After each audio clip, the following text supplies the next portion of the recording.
Kan teman-teman, saya kebetulan kan saya S2 Sosiologi UI, itu S2 saya yang kedua ya. Itu membuka mata saya betapa kita ini generasi yang sekarang itu haus sekali dengan budaya-budaya dan hal-hal yang berbau spiritual ke jiwa kita. Semenjak banyak teknologi, kita kan sebenarnya mencari ruang-ruang tenang ya. Nah, setelah disadari, tapi awalnya terabaikan, awalnya kita sepele, kita selalu menganggap budaya Western itu the best, keren, ditipikan. Tapi itu justru budaya-budaya lokal itu sebenarnya banyak sekali seperti di kampung kita, Tapanuli Selatan, itu yang menguatkan soul ya. Apalagi kan kalau dunia ini kan namanya persaingan global, inovasi, teknologi. Terus posisi kita, identitas kita di mana? Kita kan gamang sebagai seorang apa?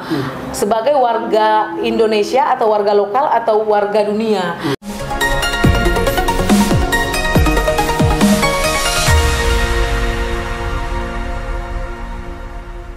Bincang tipis-tipis kembali menjumpai Anda bersama saya Herman Tale Daulay di channel Tale Trias Info.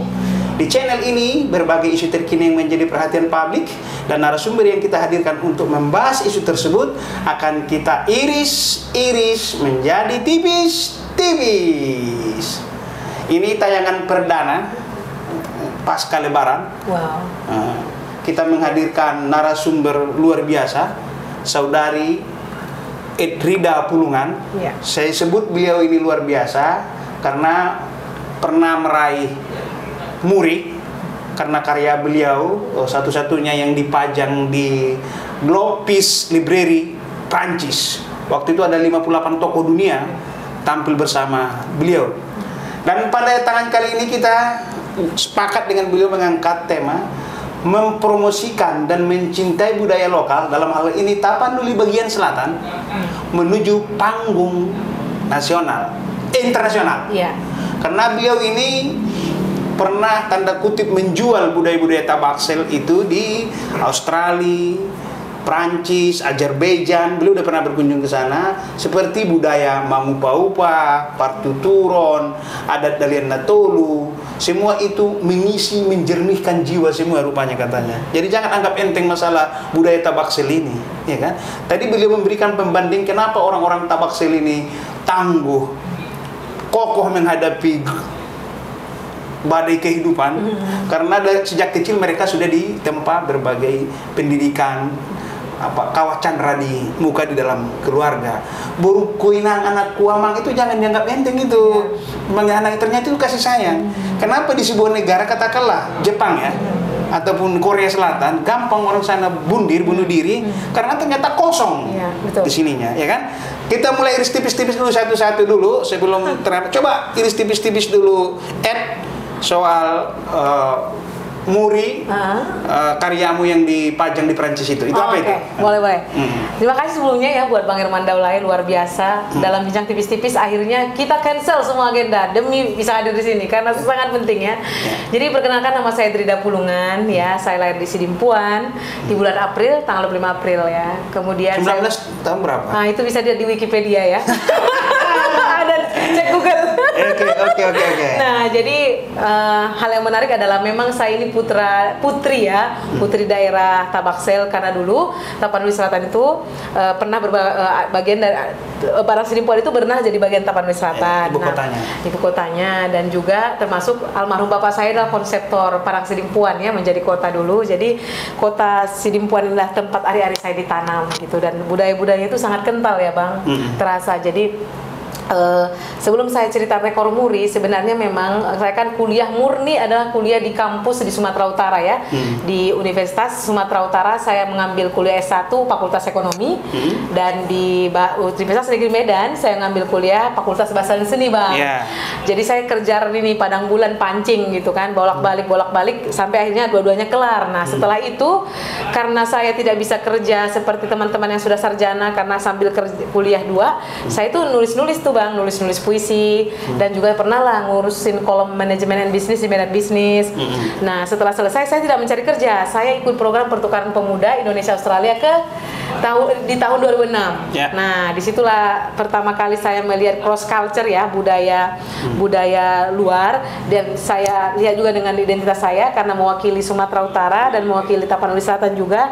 Jadi saya juga membawa ulos, saya juga bercerita tentang bagaimana adat kami di sana, dan itu menjadi perbincangan yang hangat waktu ngopi-ngopi sore lah di Australia. Kebetulan saya juga waktu itu mengajar bahasa Indonesia sebagai international teacher ya di Darwin High School, SMA-nya di SMA di Australia. Jadi di situ tugas saya itu selalu memperceritakan tentang budaya kita, karena saya dari Sumatera Utara, Tapanuli Selatan. Saya juga cerita tentang makna-makna ulos, bagaimana peran fungsinya, dan juga bagaimana sistem kekerabatan di sana. Kalau kami di sana itu ada juga spirit words gitu-gitulah ya, kayak mengupa-upa segala macam gitu Bang. Jadi sampai akhirnya merantaulah ke Jakarta, Bang. Merantau ke Jakarta, saya kebetulan coba-coba sambil ngambil tes beasiswa Fulbright ke Amerika Serikat, lulus. Nah, pas saat bersamaan juga saya tes sebagai ASN di Sekretariat Jenderal DPD RI, karena awalnya pengen jadi ini Bang, awalnya pengen menjadi tenaga ahli hubungan internasional kan. Nah, jadi rupanya ada itu tagline untuk saya coba dua-duanya selesai, dua-duanya lulus. Nah, karena memang orang tua ridho dan keadaannya, karena saya anak pertama, kita sebutnya buruh pangguaran, akhirnya saya memilih mengabdi di negeri kita sendiri lah, di Indonesia, dan melepas beasiswa Amerika Serikat itu, dan mulailah saya mengabdi. Dan di sepanjang saya pengabdian itu, karir pertama saya adalah penulis pidato Ketua DPD RI.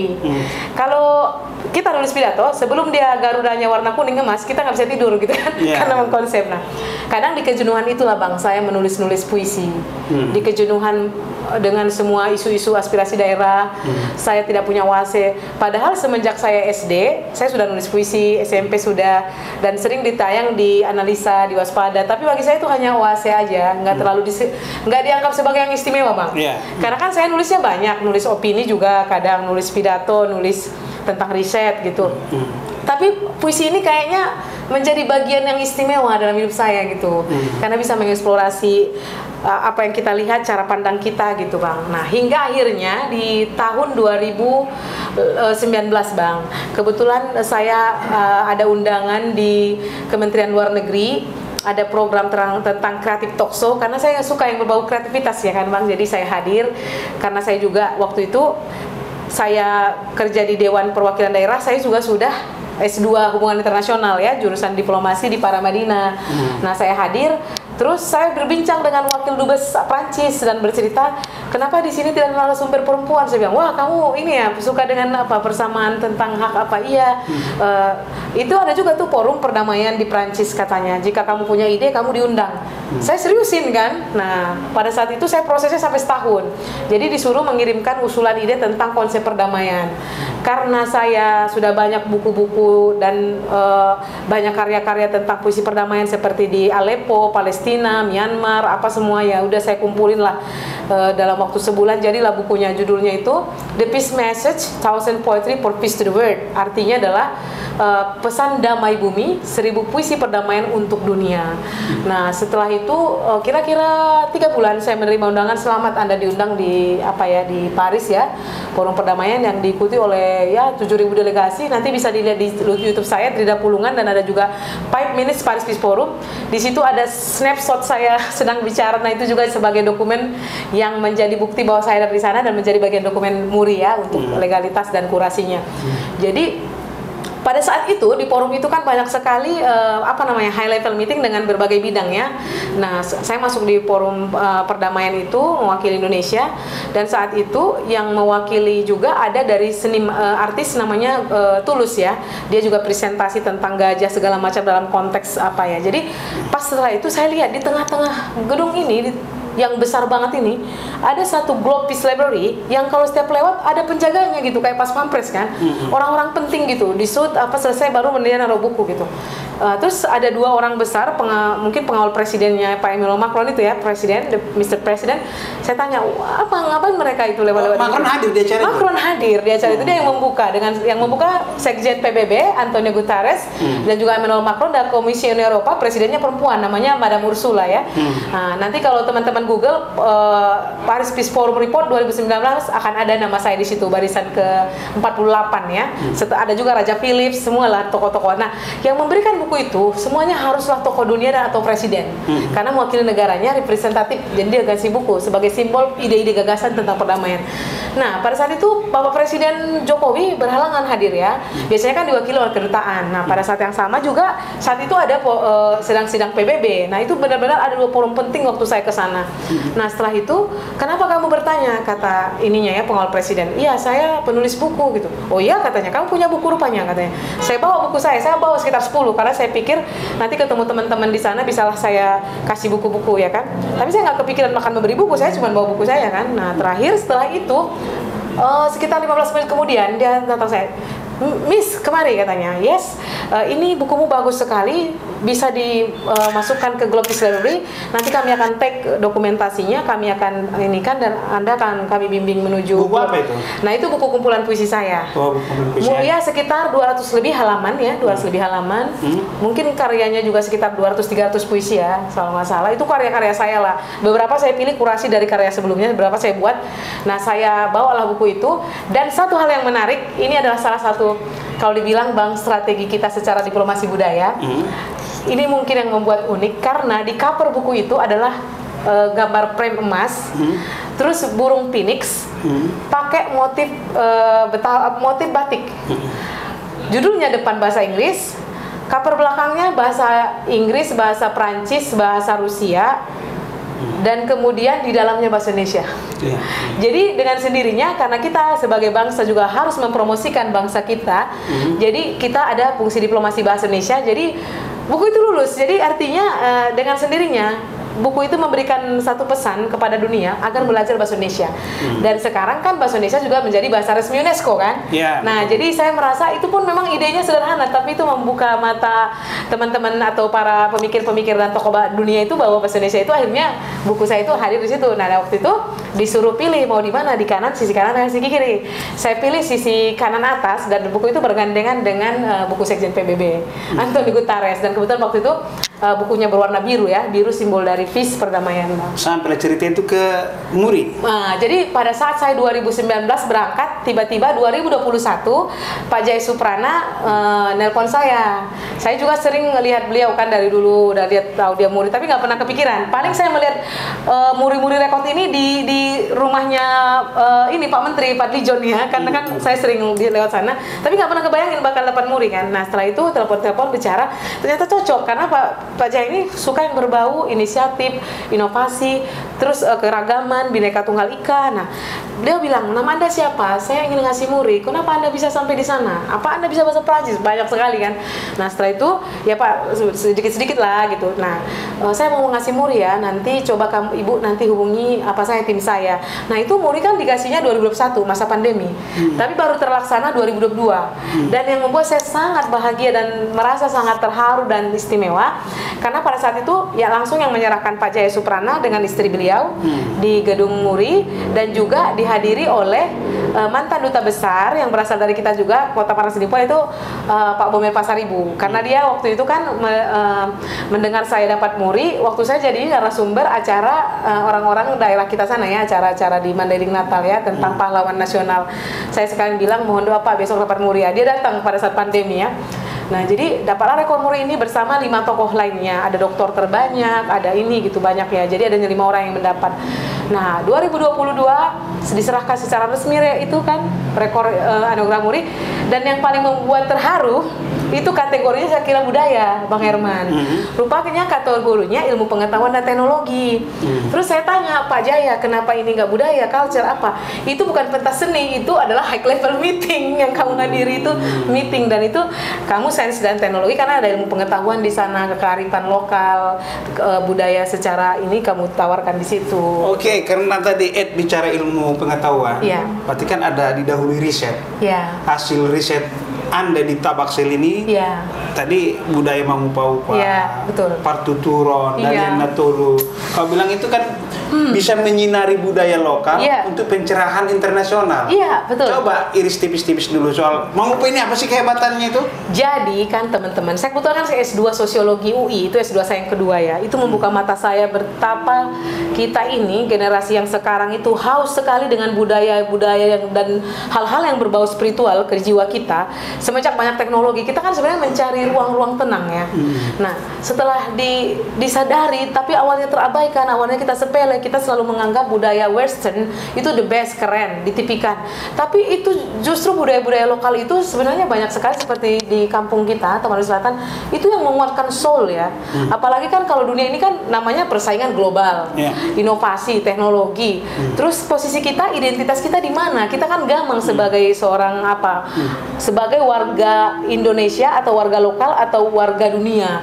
Nah, saya itu masa kecil termasuk merasakan semua aroma-aroma dan jejak-jejak warisan-warisan bagaimana indahnya budaya Tabaksel.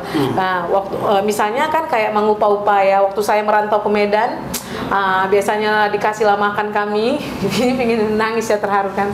Nanti kan inang pangan bo, nanti ini mangor konton di tu badan gitu-gitu kan, dikasih makan lah, dikasih ini gitu. Nah, kemudian pada saat itu juga waktu masih kecil, kebetulan ayah saya itu penggagas Naposona Uli Bulung, jadi rumah kami itu kayak rumah bodang kan. Bapak yang mengkonsep, karena bapak itu almarhum itu dulu kan tugas Departemen Penerangan, erat hubungannya dengan komunikasi dan masyarakat, apalagi suka budaya juga dan merintis banyak dan membina banyak anak-anak muda. Jadi ada juga acara Naposona Uli Bulung. Nah, kemudian partuturan. Kalau saya sudah dipanggil Inang gitu, saya ngerasa udah gimana, itu nggak akan mungkin.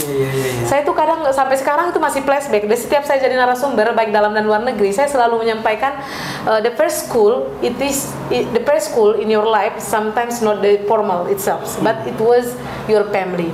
Jadi homeschooling yang dijual-jual itu, yang mahal banget itu adalah keluarga kita, di mana kita ditempa. Nah, setelah saya merasakan banyak perjalanan yang mungkin baik disengaja dan tidak disengaja gitu, itu menguatkan batin saya. Pernah saya bekerja di Australia kan, selain saya jadi guru, saya juga trainer di salah satu company di Australia, namanya Group Training Northern Territory. Dia adalah lembaga yang memberikan skill kepada para orang-orang Australia dan migran dan juga orang yang ada di sana. Nah, saya ngambil sebagai trainer, bayangkan sudah saya Asia, Muslim, tidak terlalu tinggi, udah gitu harus menjadi trainer. Nah, yang saya jual budaya itu, saya mengatakan Anda pasti jago dalam berbagai bidang, tapi kalau culture, cross culture, kalau Anda suatu saat kerja di Asia, ini nih yang mau saya ajarkan. Dan itu waktu itu langsung di ini ya, recording. Nah, itu membuat saya sangat cemerlang. Padahal waktu itu kan saya nggak pede kan, dengan kapasitas bahasa Inggris ataupun kapasitas di masa itu, mungkin kita merasa, aduh kok saya jadi training bule nih. Tapi kan nggak mungkin kita mengatakan fail, sudah mewakili negara kan. Jadi saya pede menceritakan tentang budaya kita. Saya bawa ulos juga, saya ceritakan makna ulos. Terus ada juga tarian tortor, dan saya cerita bahwasanya dalam Indonesia itu juga kekerabatan itu tinggi, kayak Dalihan Natolu kan. Nah, jadi di situ mereka tuh sangat interest. Dan beberapa saya buat tulisan soal budaya kan, mau dia di YouTube atau mau misalnya saya tulisan, selalu banyak penggemarnya. Jadi dari situ saya berpikir, memang kesannya nggak komersil, banyak orang yang kadang-kadang suka, kadang enggak. Tapi ketika saya mengupas ini sebagai bagian perjalanan saya, termasuk waktu ke Azerbaijan, menarik gitu. Jadi saya mikir, wah kaya banget kita ya. Kalau saya gali, saya aja yang punya identitas misalnya sebagai orang Batak ini kan, banyak sekali saya yang harus tahu, karena kan ada juga namanya tradisi lisan gitu. Ada juga namanya kan kayak makobari gitu, how to present ya. Itu makanya saya dulu ya. Pantun. Sahut menyahut. Terus ada yang ini, kayaknya berharga kali kita gitu. Jadi this kind of things it will never happen in the modern society. Jadi kadang hal-hal itu nggak kita temukan di modern, semua simple kan. Sekarang simple, misalnya ada acara pernikahan, pakai apa nanti akan datang ini apa musik gitu. Nggak ada kan sesuatu yang bring something to your soul gitu kan. Kita jadi ngerasa, oh yang mau kita hadapi ini samudra lautan nih. Mau dia merantau, mau dia pernikahan. Jadi akhirnya itu akan menjadi sesuatu yang membuat kita tenang. Oh, aku akan masuk ke babak baru dalam hidup, atau aku akan merantau. Nah gitu. Ketika Ed menjual budaya Tabaksel di Eropa lah, di luar negeri, sambutan mereka seperti apa? Tertarik, sampai aku bilang gini lah ya, if one day you want to know, saya akan nulisnya dalam bahasa Inggris ya, hal-hal kecil. Nah, contohnya adalah saya pernah dengan salah satu dubes juga kan, dubes itu kebetulan baca puisi di Taman Ismail Marzuki, dan dia tahu Batak, karena katanya ada Nasution, ada ini. Saya terkejut, karena biasanya juga kalau buku sudah ditulis orang luar, harganya akan mahal. Kenapa kita tidak menulis kita sendiri gitu? Itu tantangan yang saya rasakan sekarang. Jadi di zaman-zaman sekarang yang saya rasakan haus memahami itu karena mereka want to know us. Karena mereka menganggap Indonesia ini menarik, dari sisi manapun menarik. Nah, dan mungkin Batak juga kan tidak terlalu banyak orang tahu, jenisnya banyak, budayanya banyak. Jadi memang kita butuh sebagai agent of cultures ya, dari kita sendiri pribadi gitu. Boleh nggak saya bilang saripati budaya Tabaksel ini ada pada kasih sayang tadi? Iya. Humanity ya. Humanity. Dan demokrasi, marpokat.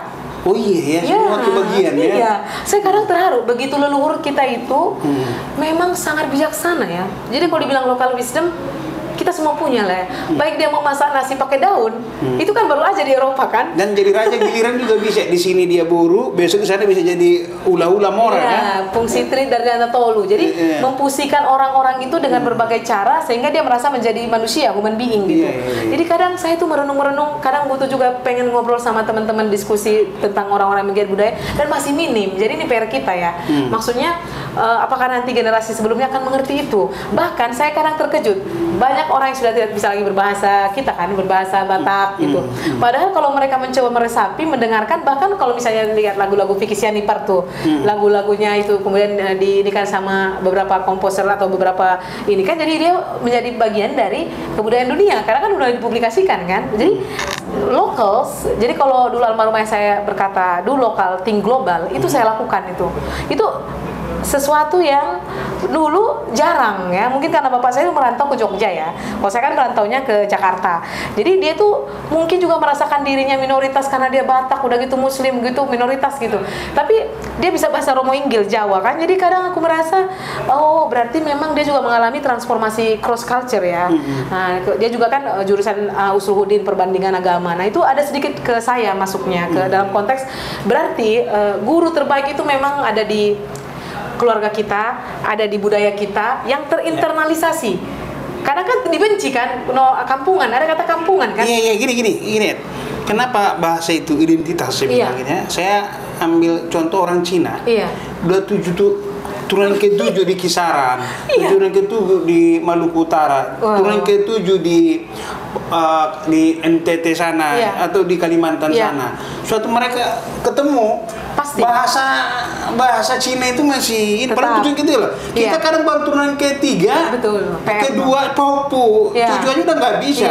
Malah orang kampung kita yang merantau ke Jakarta pun pulang ke kampung udah sok-sok bahasa Indonesia dia dibikin seakan-akan lupa banyak itu. Padahal itu kekayaan budaya itu, ya kan? Dan kadang kan surprise. Sosok bahasa Indonesia dia di kampung. Dan kadang apa nggak terlalu terkejut ya kalau misalnya kita lihat banyak juga kayak bule-bule itu kan belajar bahasa tradisional kan. Makanya sebenarnya kalau kita lihat di masa depan, culture itu lama-lama bisa jadi komoditi. Nah, nama komoditi itu karena kan orang pengen tahu, udah langka, orang nggak bisa lagi bahasa itu gitu. Jadi orang belajar mungkin dari orang-orang yang udah tua-tua atau direkod lagi bahasa-bahasa. Karena kan dalam konteks bahasa daerah sendiri kan udah hampir punah, sampai 300 lebih kan. Nah, saya sendiri sekarang merasa bangga ya. Jadi mungkin kalau tidak ada halangan akan berangkat ke satu negara gitu mempromosikan ini dalam forum UNESCO itu, saya akan bawa ini karena mereka juga mencoba menyelamatkan bahasa daerah mereka dengan digitalisasi gitu. Nah, nanti di sini juga saya ingin undang ya kepada Pak Menteri Patlijon, Menteri Kebudayaan jika ingin bergabung untuk berangkat bersama, dan juga mungkin Menteri Menko Digi ya, Bu Mutia Hafid jika mau, karena digitalisasi dan culture sesuatu yang sangat menarik. Dan karena hari ini Pak Menteri Patlijon sedang di Turki dan kebetulan akan membuat kerjasama tentang budaya dengan Turki, saya juga mau menyampaikan, saya punya buku bahasa Turki kan. Jadi waktu dulu pertama kali saya mendapatkan kata pujangga itu dari Goethe Institut, itu adalah pusat budayanya Jerman ya, waktu tahun 2014. Jadi saya gara-gara puisi saya Di Atas Langit Eropa Melamarmu itu menjadi pemenang lomba puisi 10 tahun Jerman. Artinya kan Jerman sangat peduli dengan sasaran puisi. Akhirnya saya gabung dengan Oka Rusmini yang salah satu sastrawan terkenal dari Bali. Di situ saya terbuka dunia saya. Jadi saya pikir dengan humanitas dan kekayaan budaya yang sedikit yang saya punya, ternyata membuat ruang-ruang opportunity, peluang-peluang yang tidak bisa saya bayangkan sama sekali. Nah, kenapa saya bilang begini? Karena kan seperti misalnya adanya dengan Kementerian Kebudayaan sekarang ini, berarti kan ada ruang-ruang untuk budaya kita masuk lagi, dikenal dunia. Siapa tahu bisa menjadi bagian ekonomi kreatif kan? Itu konten kan maksudnya ya. Nah, kebetulan kan saya tahun 2020 Bang Herman dapat anugerah kategori Future Leader, pemimpin masa depan dari Kemenpan RB dari 980 aplikasi teman-teman ASN Kementerian Budaya, lembaga negara dan segala macam itu. Cuman saya menjual budaya sebagai gagasan kan dan menjual ekonomi kreatif. Nah, ternyata itu lolos. Nah, jadi waktu itu proyek pengembangan inovasi model saya kerjakan di Palembang. Bagaimana kerjasama dengan pemerintah daerah, private sector, media yang paling utama, dan juga Sultan yang mengundang saya makan jamuan hidangan raja-raja dulu. Jadi saya ngerasa gini, kayak masuk satu ruang waktu. Itu waktu ya? Iya, dan ini PR-nya ya, kalau misalnya bapak-bapak pejabat di Pemprov Su mau mendengar bincang-bincang kita ini atau Tabaksel, iya. Karena saya mau cerita, saya pengen ke Sumut tapi nggak ada yang ke solidarisasi, akhirnya saya nyebrang ke Sumsel. Iya. Saya pengen Sumatera Utara tapi yang saya dapatkan Kalimantan Utara gitu. Nggak ada wadah. Ya, jadi saya merasa kadang PR, tapi ada satu refleksi dalam pikiran saya, berarti kita ini sudah mengindonesia karena kita setelah mencintai budaya kita, ada lagi budaya saudara-saudara kita kan, budaya di Kalimantan Utara yang saya senang seminggu, undangan dari Pak Wagub ya, Pak Yansen TP. Saya berterima kasih saya dihidangkan makanan-makanan khas yang disajikan dari dapur-dapur mereka yang ada panggungnya. Jadi bagi saya, wow, saya terlambat ini mengenal Indonesia ini ya. Tapi begitu saya lihat mereka juga, teman-teman kita di luar negeri atau teman-teman penggiat budaya atau orang culture futuristik namanya itu mencari-cari kita karena kita belum ketemu momennya kan. Mereka ada memang dalam konteks dunia yang semakin maju ini, finally you go back home gitu. Jadi pada dasarnya orang akan kembali kemana dia merasa diterima, disayangi, dan di mana akar dia. So the roots gitu kan, the roots, the culture's root, orang itu sehebat-hebatnya dia akan kembali ke moyang leluhur dia. Ada lagu Batak kita. Walaupun terbang ke Amerika, dia nggak pernah lupa tanah Batak katanya. Oh iya. Memang bagus itu. Oke.